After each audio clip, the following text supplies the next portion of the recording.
Welcome to Arkansas Northeastern College Tech Center. We offer high school students in Mississippi County hands-on training in high-demand career fields, all at no cost. Our Robotics and Automation program prepares students for the future of manufacturing with hands-on training in robotics, CAD and CAM systems, machine tools, and automation technologies. Students also have the chance to participate in VEX robotics competitions, complete the 2-year program, and earn a certificate of proficiency in automation.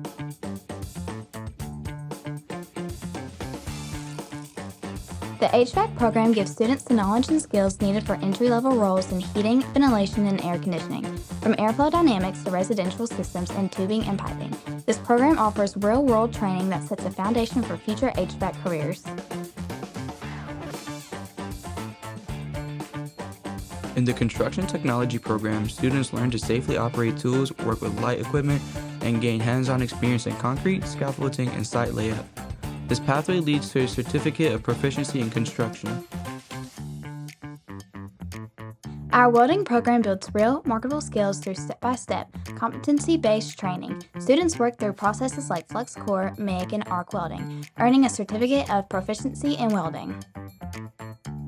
The Computer Information Systems program opens doors to careers in IT, cybersecurity, coding, networking, and more. Students earn stackable credentials each year, building toward a technical certificate in Information Systems Fundamentals. In health sciences, students receive EMR training, learn medical terminology, anatomy, and can become certified patient care techs. This 2-year program equips students with the skills to enter the healthcare workforce after high school. Steel Tech Academy trains students for the steel industry with hands-on experience in mechanical systems, electrical basics, and workplace safety. This is a highly competitive program and requires an online application to be completed.